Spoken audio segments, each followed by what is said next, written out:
Hello students, welcome back to the channel. 12वी चिटणीसाच्या कार्यपद्धती ह्या पहिल्या व्हिडिओमध्ये मी प्रसाद सर तुमच्यापैकी प्रत्येकांचं स्वागत करतोय. याच्या मागचा जो व्हिडिओ झाला होता त्याच्यामध्ये आपण डिस्कस केलं होतं की सेक्रेटरियल प्रॅक्टिस चिटणीसाची कार्यपद्धती हा जो चॅप्टर आहे हा एक्झॅक्ट किती मार्कासाठी आहे, हा विषयामध्ये जेवढेही चॅप्टर्स आहेत कोणते कोणते चॅप्टर्स किती किती मार्कासाठी आहेत, त्याचबरोबर प्रश्नपत्रिकेचं स्वरूप सुद्धा आपण मागच्या व्हिडिओमध्ये डिस्कस केलं होतं.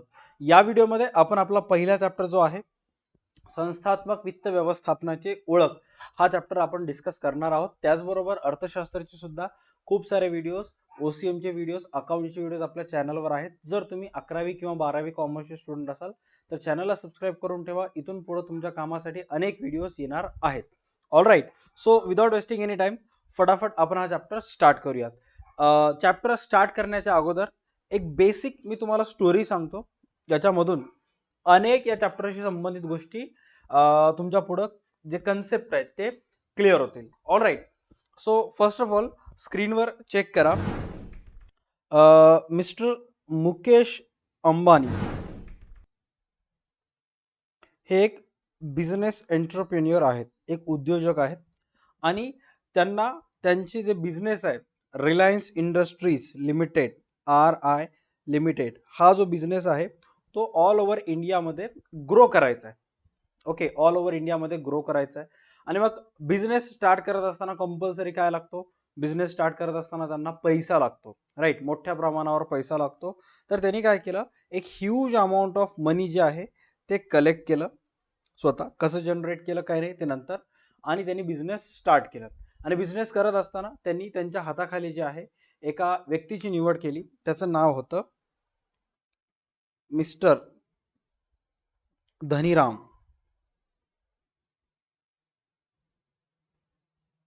मिस्टर धनीराम या व्यक्तीची मिस्टर मुकेश अंबानीने निवड केली आणि मग ते दोघंही त्यांचा बिझनेस रन करणार. ओके, मालक कोण आहे, बिझनेसचं ओनर आहे ते मिस्टर मुकेश अंबानी, हे या बिझनेसचे ओनर्स आहेत. आणि सर्व पैशाशी संबंधित व्यवहार बघण्याची जी जबाबदारी आहे ते त्यांनी मिस्टर धनीरामवर सोपवली. आता ह्यांनी दोघं एका ठिकाणी मीटिंगला बसले. बिझनेस करत असताना ठरवलं की बाबा आपल्याला इथून पुढे 20 वर्षामध्ये काय काय गोष्टी करायच्या आहेत, आपल्याला बिझनेस कुठं कुठं न्यायचा आहे, काय काय नाही. आपल्या जवळ जे आहेत, सपोज इमॅजिन करा 100 करोड ऑफ रुपीज आपल्या जवळ आहेत, तर आपल्याला बिझनेस ग्रो करण्यासाठी काय काय करावं लागेल. आणि मग चर्चा चालू झाली. सर्वात पहिले मिस्टर मुकेश अंबानीने म्हटले की आपल्याला या 100 करोडचं प्लॅनिंग करावी लागेल. प्लान करावं लागेल की आपल्याला कुठं कुठं हे पैसे गुंतवायचे आहेत. मराठीचा क्लास चालू आहे त्यामुळं मराठीमधून लिहितो मी. आपल्याला पैशाचं नियोजन करावं लागेल की कुठं कुठं हे पैसे इन्व्हेस्ट करायचे. धनीरामला पटलं की गड्या हा आपल्याला विचार करावा लागेल की हे पैसे कुठं कुठे इन्व्हेस्ट करावं लागेल काय नाही ते. त्याच्यानंतर धनीरामने म्हटलं की आपल्याला भांडवल उभारणी करावं लागेल. भांडवल उभारणी.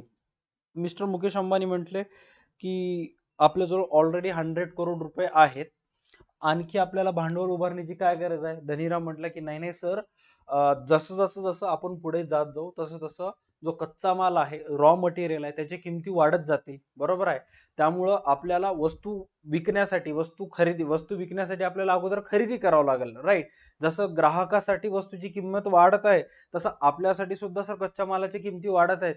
त्यामुळं मागच्या काही वर्षामध्ये जर तुम्ही बघितलात, आजपासून 10 वर्षाखाली जर तुमच्याजवळ 20 लाख रुपये असतील तर तुम्ही सुपर मार्केट स्टार्ट करू शकत होता. बट सर आज 20 लाख मध्ये छोटंसं किराणा दुकान पण उघडू शकत नाही, कारण अनेक गोष्टी त्यामध्ये असतात. I am not talking about गल्लीतलं छोटं दुकान. गल्लीतलं छोटं दुकान आहे, 1 लाख 1.5 लाख मध्ये चालू होऊन जाते. बट एक सुपर मार्केट जर ओपन करायचं असेल तर तुम्हाला आजच्या करंट सिच्युएशन मध्ये सर 2 ते 3 करोड लागतील. राईट, म्हणजे तुम्हाला तुमचं कॅपिटल जे आहे ते वरच्यावर इन्क्रीज करावं लागेल. राईट, पैशाचं नियोजनाबरोबर सर आपल्याला कॅपिटलची उभारणी करायचं आहे. आणि मग जे मुकेश अंबानी आहेत त्यांना ते विधान पटलं. ऑल राईट, त्यांना ते विधान व्यवस्थित पटलं. त्याच्यानंतर तिसरं पॉइंट मिस्टर मुकेश अंबानीने सांगितलं की ज्याही वस्तूचं आपण वस्तूची विक्री करणार आहोत, ज्याही वस्तूचा आपला बिझनेस आहे, सपोज आपण सिम कार्ड विकणार आहोत किंवा सपोज आपलं सुपर मार्केट आहे, कोणत्याही वस्तूचा आपण मॉनिटर विकणार आहोत, PC डिजिटल बोर्ड आपण विकणार आहोत, लाईट्स विकणार आहोत, काही विकणार आहोत, त्या वस्तूची विक्री करत असताना त्यामध्ये आपल्याला संशोधन करावं लागेल. संशोधन व विकास आपल्याला करावा लागणार आहे. त्याला R&D रिसर्च अँड डेव्हलपमेंट म्हणतात. आता हे सर संशोधन आणि विकासचं काय गरज आहे? कारण बघा, मागच्या 20 वर्षामध्ये मोबाईल एक छोटंसं डिव्हाइस होतं. आज मोबाईल मध्ये सर्वच कामं झालेलं आहेत. म्हणजे एक छोट्याशा डिव्हाइस पासून एक मल्टीटास्कर डिव्हाइस पर्यंत झालेला आहे. अलार्म मोबाईल मध्ये आहे, कॅल्क्युलेटर मोबाईल मध्ये आहे, कॅमेरा मोबाईल मध्ये आहे, टीव्ही सुद्धा मोबाईल मध्ये आहे. इव्हन काही वर्षानंतर अशी सिच्युएशन जर झाली, लॅपटॉपचं काम सुद्धा मोबाईलच तुमचं करेल. आज तर करंट सिच्युएशन मध्ये जे स्टुडंट्स फक्त व्हिडिओ बघण्यासाठी लॅपटॉप घेत होते ते आता मोबाईल प्रिफर करत आहेत. म्हणजे हे कशामुळे झालं? हे फक्त आणि फक्त झालं संशोधन व विकास कार्यामुळे. का? कारण जितकं संशोधन व विकास स्ट्रॉंग असेल तेवढं गोष्टी ज्या आहेत त्याच्यामध्ये तुम्ही एक्सपर्ट होत जाल. त्यामुळे रिसर्च हा कंपल्सरी मस्ट आहे आणि ते सर्व गोष्ट धनीरामला सुद्धा पटली. त्याच्यानंतर नेक्स्ट आहे चौथं,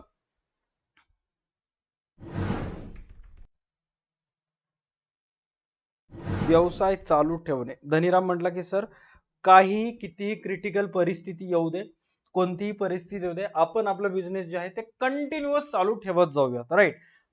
प्रोडक्शनचे लाईन युनिट असेल, काही झालं तरी आपण आपलं बिझनेस कंटिन्यू रन करूयात.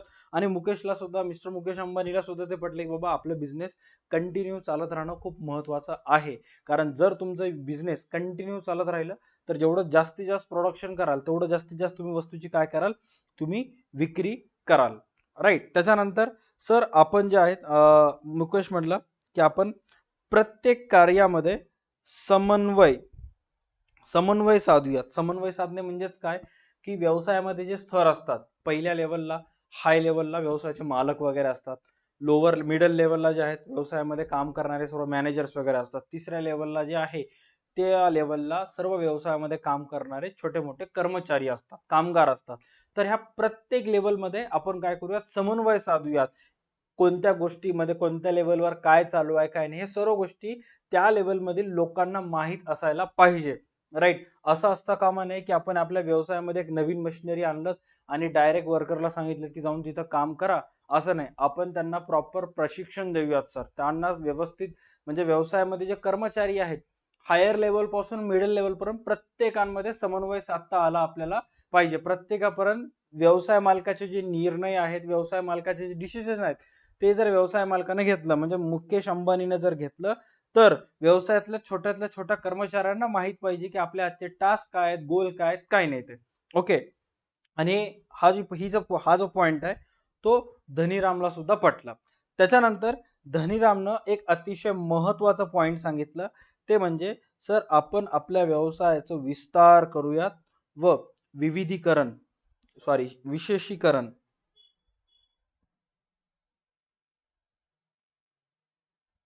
विस्तार व विशेषीकरण. ओके. आता विस्तार व विशेषीकरण म्हणजेच काय किंवा विविधीकरण म्हणजेच काय, की सर आपण आपलं बिझनेस जे आहे ते वरचेवर वाढूयात सर. आज जर आपलं एकच सुपर मार्केट आहे 2024 मध्ये, तर आपलं टार्गेट असायला पाहिजे 2025 मध्ये सर आपले 3 सुपर मार्केट असले पाहिजे, 2026 मध्ये सर आपलं 10 असले पाहिजे आणि 2030 पर्यंत सर आपण 50 सुपर मार्केट पर्यंत आपण जाऊयात सर. म्हणजे आपण आपल्या व्यवसायाचं विस्तार व विशेषीकरण करूयात. हे सर्व कशाच्या साह्यातून? ह्या आज तागायत आजपर्यंत जे त्यांच्याजवळ पैसे जमा आहेत आज बिझनेस स्टार्ट करत असताना त्याच्या साह्यानं. आणि मुकेश अंबानीला पटलं की यार खरंच की बाबा व्यवसायातले जे आपले जे कामगार आहेत, कर्मचारी आहेत, त्यांचं उद्दिष्ट डोळ्यासमोर किती क्लिअर आहे. त्यांचं म्हणणं क्लिअर कट आहे की आज आपल्या व्यवसायाचं भलेही एकच असेल पण पुढच्या वर्षी 3, त्याच्यानंतर 5, मग 10, मग 20 असं करत आपल्याला येणाऱ्या 2030 पर्यंत 50 सुपर मार्केट पर्यंत जायचं आहे. हे मिस्टर धनीरामनं मुकेश अंबानीला सांगितलं आणि जी गोष्ट मुकेश अंबानीला पटली. त्याच्यानंतर मुकेश अंबानीनं सांगितलं 7वं आणि सर्वात महत्वाचा पॉइंट, ते म्हणजे आपण जे आहेत ते जोखीम घेऊयात. जोखीम घेऊयात. म्हणजे जोखीम घेणं म्हणजेच काय, की आपण आपल्या सुपर मार्केटमध्ये जे आहे ते मोठे मोठे सेल टाकूयात. राईट. म्हणजे जेवढे आजूबाजूचे कस्टमर असतील ते आपल्याकडे येतील. मार्केटपेक्षा कमी भावानं आपण आपल्या व्यवसायातल्या वस्तू विकूयात. भलेही आज आपल्याला थोडंफार लॉस झालं तरी चालेल, बट त्याचा फायदा आपल्याला इन फ्युचर मध्ये होईल. त्याने रिस्क घ्यायचं ठरवलंय आणि जे सुद्धा धनीरामला पटलं. कारण रिस्क जर रिस्क घेतलं तर सर्वाइव्ह, अदरवाईज काहीच नाही. आणि मग त्याच्यानंतर 8वं पॉइंट आणि सर्वात महत्वाचं ते म्हणजे ॲसेट्स, संपत्ती. धनीराम म्हटलं की सर आपण आपल्या संपत्तीमध्ये वरचेवर वाढ करत जाऊयात. म्हणजे जर आपल्याजवळ कॅश असेल, या वर्षी जर 10 लाख रुपये असतील तर आपण आपल्या व्यवसायातला कॅश बॅलन्स 15 लाख करायचं बघूयात. जर आपल्या व्यवसायाच्या नावानं कुठं सोनं असेल 50 लाख रुपयाचं, तर ते सोनं 70 लाख रुपयाचं करायचं बघूयात. म्हणजे जेवढेही बिझनेस मधले ऍसेट्स आहेत ते आपण वाढवायचं, वरचेवर वाढायचा प्रयत्न करूयात, ना की ऍसेट्स कमी करायचं. आणि मुकेशला हे सर्व गोष्टी पटली. तुम्ही एक वेळेस इमॅजिन करायला का की एक्झॅक्ट आपली स्टोरी कुठे झाली. म्हणजे व्यवसायाचा मालक आणि व्यवसायामध्ये काम करणारा जो व्यक्ती आहे, त्या दोघंही मिळून व्यवसायाशी रिलेटेड जेवढेही आज त्यांच्याजवळ पैसे आहेत, त्या पैशातून विविध गोष्टी करत आहेत, विविध निर्णय घेत आहेत बिझनेसशी संबंधित. ते नियोजनाशी रिलेटेड असेल, भांडवल उभारण्याशी रिलेटेड असेल, संशोधन व विकासशी रिलेटेड असेल, अनेक गोष्टींशी रिलेटेड असतील, राईट. तर ह्या सर्व गोष्टीला म्हणतात, जसं की चॅप्टरचं नाव दिलेलं आहे, संस्थात्मक वित्त व्यवस्थापनाचे स्त्रोत. तर ह्याला म्हणतात पर्टिक्युलर ह्या गोष्टीला कॉर्पोरेट फायनान्स. आता कॉर्पोरेट फायनान्सला तुमच्या मराठीच्या भाषेमध्ये, आपल्या मराठी भाषेमध्ये म्हटलेलं आहे संस्थात्मक वित्त व्यवस्था. त्यांनी त्यांच्याजवळ असणाऱ्या पैशातून अनेक गोष्टीच्या बद्दल विचार करत आहेत, या सर्व गोष्टीबद्दल विचार करत आहेत. यालाच म्हणतात कॉर्पोरेट फायनान्स, ज्यालाच मराठीमध्ये नाव दिलेलं आहे संस्थात्मक वित्त व्यवस्था. ऑलराईट, इथपर्यंत क्लिअर झालं. कॉर्पोरेट फायनान्स किंवा संस्थात्मक वित्त व्यवस्था कशाला म्हणतात? व्यवसायाशी रिलेटेड पैशा संबंधी जे अनेक गोष्टी असतात. आता ह्यांनी काय सांगितलं बघा, ह्यांच्याजवळ किती करोड होते? 100 करोड होते. तर ते दोघांनी काय केलं? नियोजन केलं. 100 करोड मधून आणखी भांडवल उभारणी कसं करायचं, याच्यातलं किती पैसा R&D साठी, संशोधन व विकासासाठी जाणार आहे, व्यवसाय कंटिन्युअस चालू ठेवायचा, आपल्याला समन्वय साधायचा आहे, विस्तार व विशेषीकरण करायचं म्हणजे बिझनेसचं जे आहे ते एक्सपेन्शन करायचं आहे. पैशा संबंधी जेही गोष्टी व्यवसायाच्या मालक आणि मिस्टर धनीराम मध्ये झालेल्या आहेत, या गोष्टीला म्हणतात संस्थात्मक वित्त व्यवस्था. ऑलराईट, इथपर्यंत क्लिअर झालं. हा, आणि मिस्टर मुकेश या स्टोरी मध्ये होते व्यवसायाचे मालक, आणि धनीराम जे आहेत ते आहेत फायनान्स मॅनेजर. फायनान्स मॅनेजर त्यालाच मराठीमध्ये शब्द दिलेला आहे वित्तीय व्यवस्थापक, वित्त व्यवस्थापक.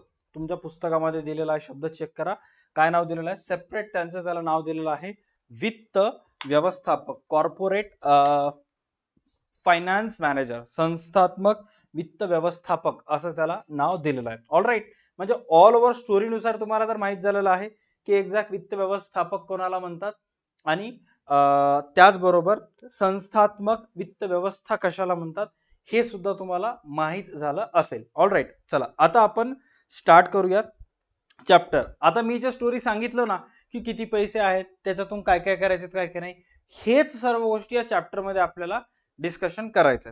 ओके, त्याच्यानंतर चेक करा चॅप्टर मध्ये काय सांगितलेलं आहे की वित्त ही संकल्पना पैसे व पैशाचे व्यवस्थापन यांच्याशी निगडीत आहे. वित्त म्हणजे काय? वित्त म्हणजे पैसा आणि पैशाशी रिलेटेड व्यवस्थापन. जेवढेही कंपनीज भारतामध्ये आहेत, त्या कंपनीजवळ जे असणारे पैसे आहेत ते किती प्रमाणात त्यांच्याकडे पैसे यायलेत, आलेल्या पैकी किती रुपये जात आहेत, कोणत्या कोणत्या गोष्टीवर ते काय काय खर्च करत आहेत, काय नाही, त्या सर्व संबंधित नियोजन करणे, त्या सर्वांचं मॅनेजमेंट करणे, त्याला वित्त व्यवस्थापन असं म्हणतात किंवा संस्थात्मक वित्त व्यवस्थापन असं म्हणतात.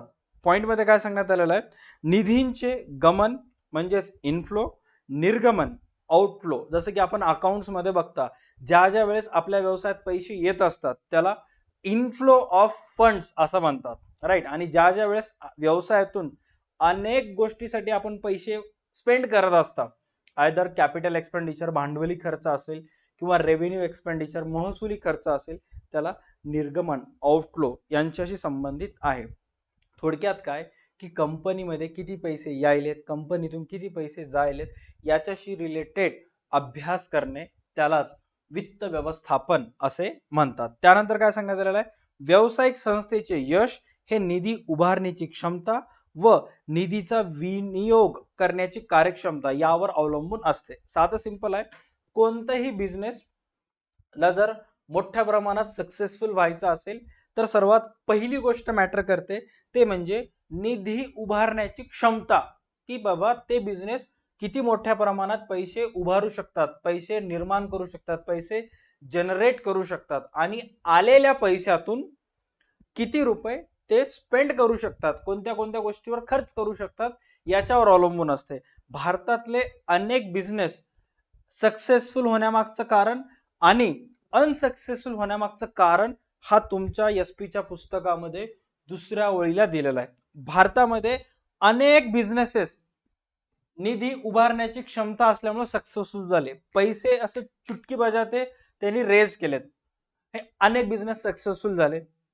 अनसक्सेसफुल होण्याचं कारण, अयशस्वी होण्याचं कारण ते म्हणजे निधींचा विनियोग करण्याची क्षमता यावर अवलंबून असते. म्हणजेच आलेले पैसे तुम्ही कोणत्या कोणत्या गोष्टीवर खर्च करता ते मॅटर करते. तुम्ही जर अशा गोष्टीवर खर्च करत असाल जेणेकरून तुम्हाला फायदा होणार असेल, बेनिफिट होणार असेल, तर मग निधीचा एकदम योग्य पद्धतीने तुम्ही वापर करणार आहात. तुम्ही जर डेड इन्व्हेस्टमेंट केलीत, अशा गोष्टीवर खर्च केलं जिथून तुम्हाला फायदाच प्राप्त होत नाहीये, तर मग तुम्हाला तुमच्या व्यवसायाला बुडण्यापासून कोणीच रोखू शकत नाही. सुरुवातीला 2015 मध्ये इंडियामध्ये जेव्हा जिओ आलं होतं, मुकेश अंबानीनं फ्री ऑफ कॉस्ट इंटरनेट दिलं होतं. त्यावेळेस लोकांना वाटलं की बाबा काय येण्यासारखं काम करायला, फ्री ऑफ कॉस्ट इंटरनेट द्यायला, इथे तर निधीचा जो उपयोग आहे तो दुरुपयोग होत आहे, पैसा फुकटमध्ये खर्च होत आहे. बट त्यानं एक स्मार्ट प्लॅन केला. भारतातल्या लोकांची मानसिकता ओळखली. भारतातील लोकांची मानसिकता काय, जिथं फुकट तिथं आपण प्रकट. आणि मग सगळे लोक एअरटेल जिओ मध्ये गेला, वोडाफोन वाला जिओ मध्ये गेला, आयडिया वाला जिओ मध्ये गेला. सगळे लोक जेव्हा जिओ मध्ये आले तेव्हा बाकीचे कॉम्पिटिशन आहे ते मरूनच गेले त्यांनी. कारण वोडाफोन आणि आयडिया जे पैसे येत नसल्यामुळे त्यांनी एकत्र येऊन काम केले. एअरटेल स्वतः एकटा लढला, युनिनॉर बंद, बीएसएनएल बंद, अनेक कंपनीज आहेत, वर्जिन मोबाईल नावाची कंपनी होती बंद पडली, कॉम्पिटेटर संपले. आता ज्या वेळेस कॉम्पिटेटर संपले वापस त्यांना येणं शक्य नाही आणि मग हळूहळू आता तर काय करायला, त्याचं स्वतःचे चार्जेस वाढवायला, स्वतःचा प्रॉफिट त्याच्यामध्ये वाढवायला. यालाच म्हणतात काय, की निधींचा विनियोग करणे, योग्य पद्धतीने वापर करणे. कारण त्याला माहित होतं की बाबा इन फ्युचर मध्ये आपल्याला फायदा होणार आहे, त्यामुळे त्यानं पद्धतीने वापर केला. आता याच्या नादामध्ये अनेक कंपन्या आहेत की जे जिओला पाहून स्वतः पण डाटा स्वस्त केले आणि त्यांनी तिथंच मेले. याच्या मागचं रिझन आहे की इंटरनेटसाठी जे वायरिंग लागते, मुकेश अंबानीनं सुरुवातीलाच हे जेव्हा सर्व कंपनीज भांडून घेत होते 2008 ते 12च्या दरम्यान, मुकेश अंबानीनं त्यावेळेस शांत राहिलं, स्वतःची वायरिंग केली ऑल ओव्हर समुद्र मार्गातून आणि मग त्याच्यानंतर स्वतःच्याच वायरिंगवर तो आता इंटरनेट चालवत आहे. खोटं वाटल्यास तुम्ही इंटरनेटवर व्यवस्थित जिओ स्टोरी म्हणून टाका, अनेक व्हिडिओज युट्यूबला येतात. हे पहिल्या पॉइंट मध्ये सांगण्यात आलेलं. आता एक व्यक्ती आहेत ज्यांचं नाव हेनरी फोर्ड आहे, फोर्ड कंपनीचे ते मालक आहेत. त्यांचं म्हणणं काय चेक करा. हेनरी फोर्ड यांच्या म्हणण्यानुसार पैसा एक हात किंवा पाय आहे, एक तर आपण त्याचा वापर करा और गमवा. त्यांचं म्हणणं काय, मनी इज लाईक आर्म और लेग किंवा मनी इज लाईक हँड और लेग, यूज इट और लूज इट. म्हणजे पैसा जे आहे ते एक प्रकारचा हात किंवा पाय असल्यासारखं आहे. मनी इज लाईक अ हँड और लेग, यूज इट और लूज इट. आता तुम्ही जर हातपाय तुम्हाला दिलेले आहेत, तुम्ही जर असंच स्थिर थांबून राहिलात किंवा झोपून राहिलात, मग ते हातपाय जे आहेत ते कामच करणं बंद करून टाकतात, राईट. हाडं जे आहेत ते तुमचे जे बेंड व्हायलेत हाडं, ते हाडं बेंड होऊनच बंद होऊन जातात. त्याच पद्धतीने आहे पैसा. जर योग्य पद्धतीने वापर केलात, योग्य पद्धतीने गुंतवणूक केलं तर पैसा वाढतो. जर तसंच ठेवून राहिला तर पैशाची व्हॅल्यू कमी होते. आता याचं एक बेस्ट एक्झाम्पल आहे, मी तुम्हाला सांगतो. ओके, एसपी शिकवत असताना मी तुम्हाला अनेक एक्झाम्पल देणार आहे. ओके, नोट्स आपल्या ऍप्लिकेशन आहे, DA2 अकॅडमीचं ऍप्लिकेशन डाउनलोड करून तुम्ही तिथून 21 रुपयाचा कोर्स बाय करा. त्याच्यामध्ये तुम्हाला सर्व एसपी चे नोट्स अवेलेबल आहेत. इथं ह्या क्लासमध्ये येऊन फक्त आणि फक्त प्रत्येक गोष्टीचं कन्सेप्ट क्लिअर करायचं. एक्झाम मध्ये कसं लिहायचं काय नाही ते 21 रुपयाच्या नोट्स मध्ये दिलेलं आहे. और बिग बुल बॅच जॉईन करा, बिग बुल बॅच मध्ये सुद्धा ते नोट्स तुम्हाला मिळून जातील.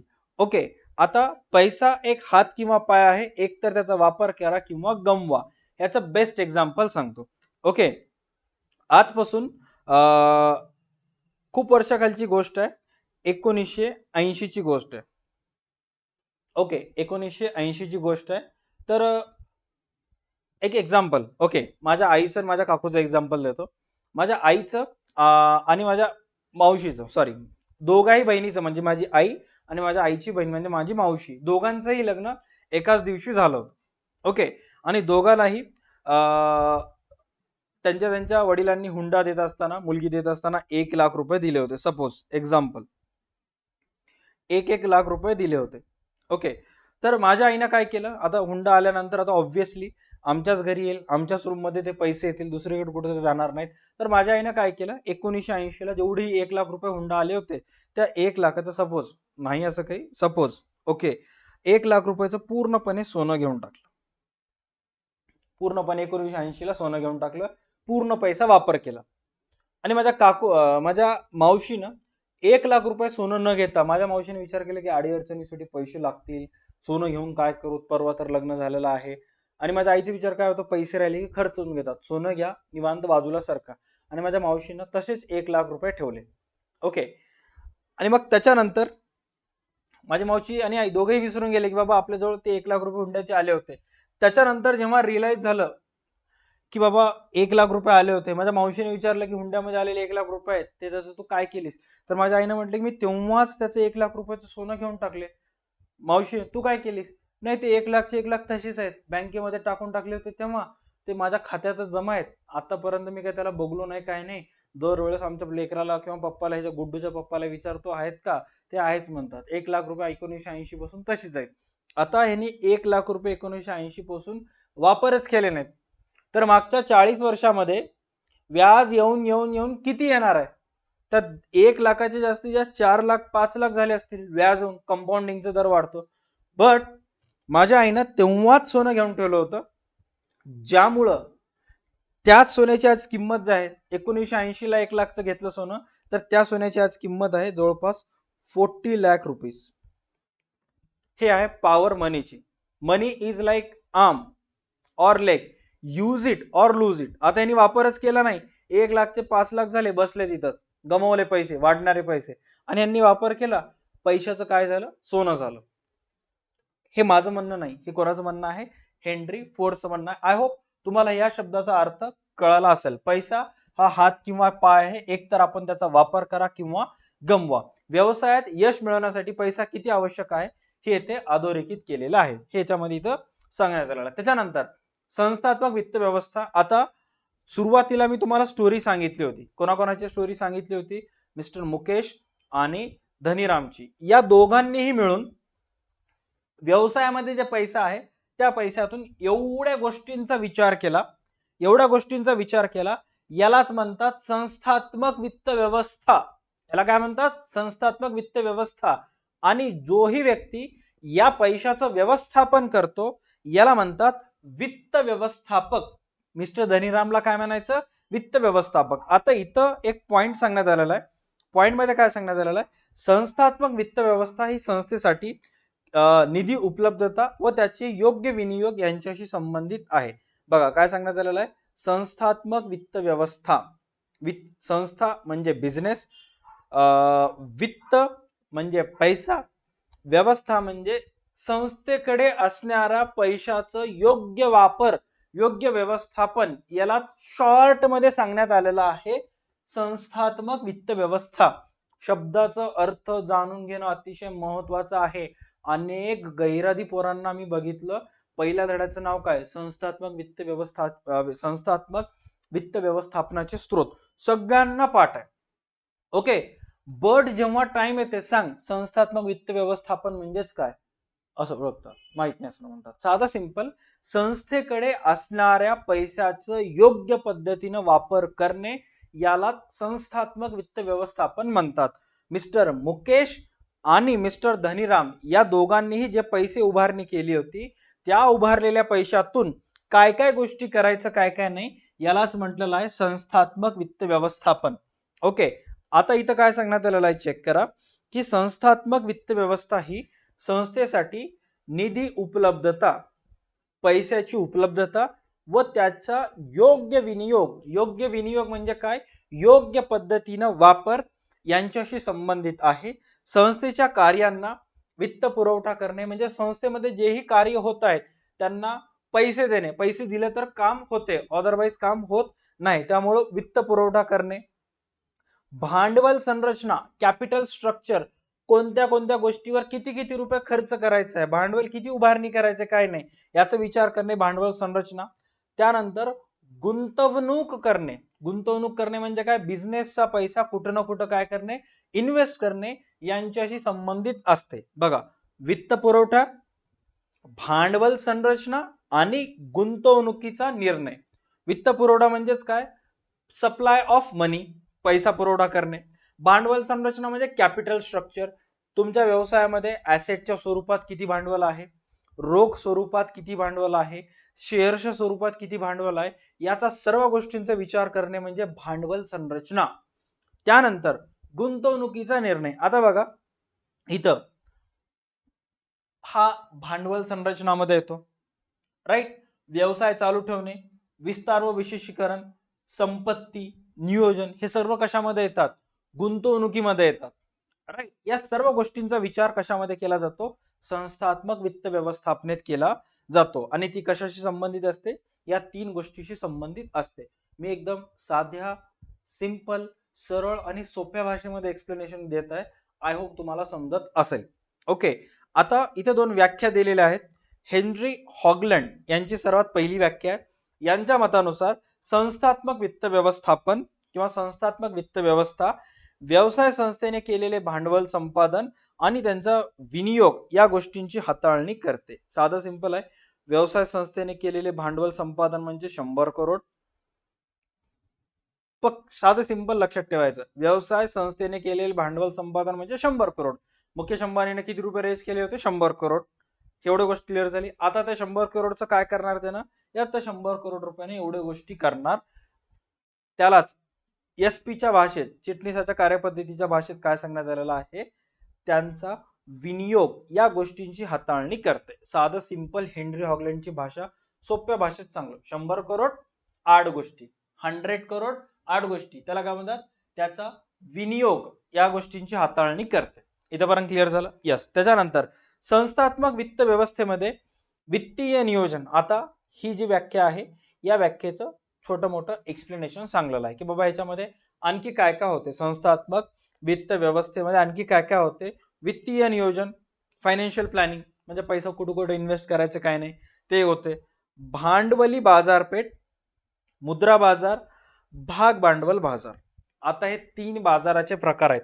तसं टाइप्स ऑफ मार्केट दोनच आहेत, एक कॅपिटल मार्केट आणि दुसरा मनी मार्केट. मार्केटचे दोन प्रकार आहेत, कॅपिटल मार्केट, मनी मार्केट.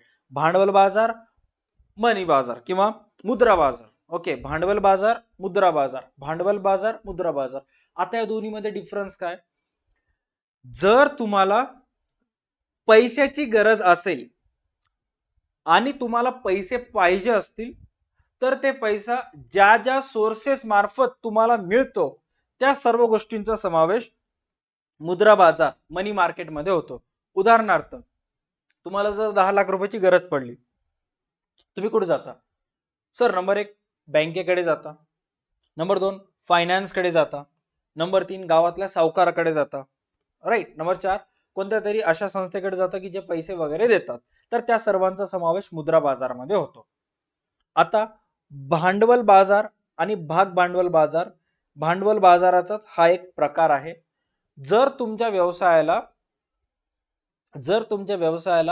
पैसे पाहिजे असतील, कोणताही व्यवसाय स्वतःच्या पैशाने होत नाही, अनेक मोठे मोठे लोक आहेत ते बाहेरून लोकांकडून पैसे घेतात आणि व्यवसाय करतात. उदाहरणार्थ, जर तुम्हाला तुमच्या व्यवसायासाठी भांडवल लागत असेल, ते ज्या सोर्सेस मार्फत तुम्हाला भांडवल लागते ते जिथून पैसे मिळतात त्यांचा समावेश भांडवल बाजारपेठेत होतो. सर आता मुकेश अंबानी हा एवढा मोठा व्यक्ती आहे, त्यानं सुद्धा लोकांकडून पैसे घेतला का? 101% मुकेश अंबानीने सुद्धा लोकांकडून पैसे घेतलाय.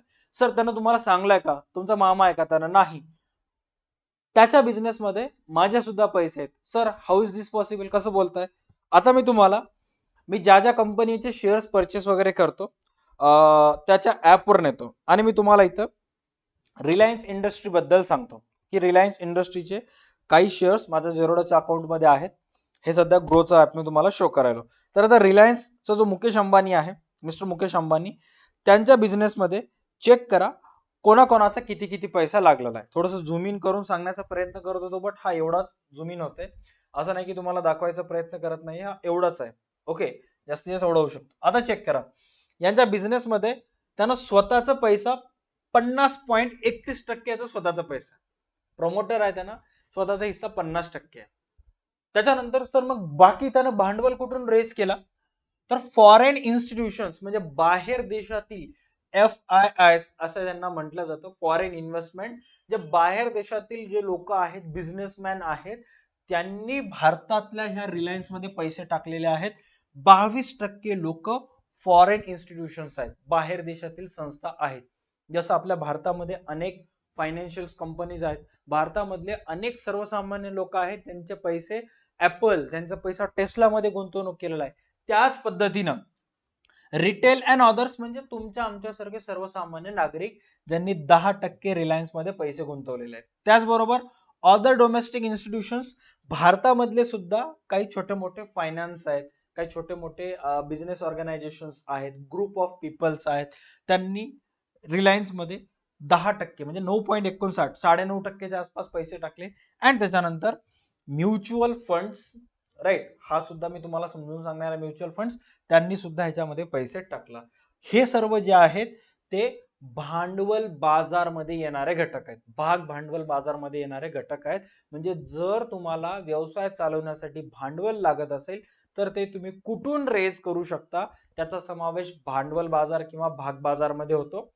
आणि तुम्हाला जर सर्वसामान्य गोष्टीसाठी पैसे वगैरे लागत असतील तर ते पैसे तुम्हाला कुठून मिळतात, त्याचा समावेश मुद्रा बाजारमध्ये होत असतो.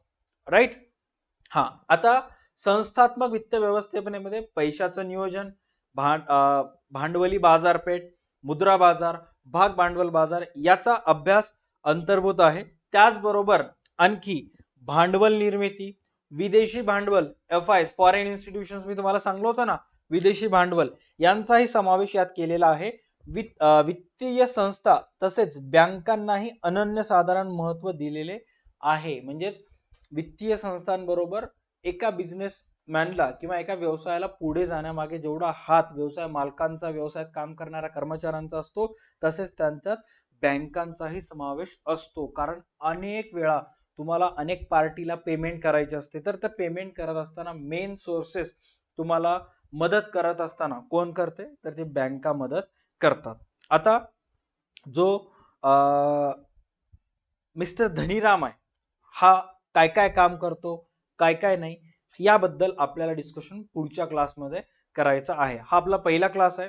आय होप तुम्हाला जर हा व्हिडिओ आवडला असेल, सर्व गोष्टी समजल्या असतील, तर नक्की ह्या व्हिडिओला लाईक करा, चॅनलला सबस्क्राईब करा, कमेंटमध्ये थँक्यू वगैरे जेही तुम्हाला वाटलं ते तुम्ही म्हणू शकता. आणि त्याचबरोबर याच्या पुढचे काही बेसिक व्हिडिओ युट्यूबला येतील, त्याच्यानंतरचे व्हिडिओज आपल्या DHU अकॅडमीच्या बिग बुल बॅच मध्ये येतील. सर बिग बुल बॅच काय आहे, तर बोर्ड्स 2025-26 च्या विद्यार्थ्यांसाठी आपण फक्त 2500 मध्ये 5 विषय वर्षभर शिकवणार आहोत. कोणते कोणते 5 विषय, जसे की तुम्ही गेस करू शकता, अर्थशास्त्र, OCM, अकाउंट्स, इंग्लिश अँड चिटणीसाचे कार्यपद्धती. याचे सर्व लेक्चर्स, लाईव्ह लेक्चर्स जे आहेत आपल्या DHU अकॅडमीच्या युट्यूब चॅनलवर, DHU अकॅडमीच्या ऍप्लिकेशन्सवर होतात. बॅच जॉईन करण्यासाठी प्ले स्टोअरला जाऊन DHU अकॅडमीचं ऍप्लिकेशन डाउनलोड करायचं आहे. अँड अधिक माहितीसाठी तुम्ही स्क्रीनवर जो नंबर दिसत आहे त्या नंबरवर कॉल करू शकता. जेवढेही स्टुडंट्स बॅचेस जॉईन करतील, जॉईन करायचं आहे, त्यांना या नंबरला कॉल करून बाकीची इन्फॉर्मेशन मिळेल. सोबत त्याचबरोबर आहे, बॅच जॉईन करणाऱ्या प्रत्येक विद्यार्थ्यांना असं अकाउंटचं एक पुस्तक आहे 400 पेजेसचं, बाय पोस्ट त्यांना त्यांच्या पत्त्यावर डिलिव्हर करण्यात येईल. ऑलराईट, अशाच इंटरेस्टिंग पद्धतीने सर्व गोष्टी व्यवस्थित समजून घ्या, चांगल्या पद्धतीने 12वी पास व्हा, मग पुढे काय करायचं काय नाही आपलं चॅनल तुम्हाला हेल्प करेल. कारण not only 11th 12th but BCom first second third, graduation, post graduation, बँकिंगचे क्लासेस असतील, स्पर्धा परीक्षेचे क्लासेस आपल्या युट्यूब चॅनलवर अवेलेबल आहेत. वन स्टॉप सोल्युशन आहे. मागच्या 9 वर्षापासून आपलं ऑफलाईन कोचिंग सेंटर आहे. 10व्या वर्षामध्ये पदार्पण झालेलं आहे आणि मागच्या 5 वर्षापासून युट्यूबर आहे. आतापर्यंत DA2 अकॅडमीनं 2021 बोर्ड, 22 बोर्ड, 23, 24 आणि आता 25 आणि 26च्या विद्यार्थ्यांना आम्ही युट्यूबवर मार्गदर्शन करत आहोत. आतापर्यंत सर्व बॅच आपल्या हाताखालून गेलेले आहेत.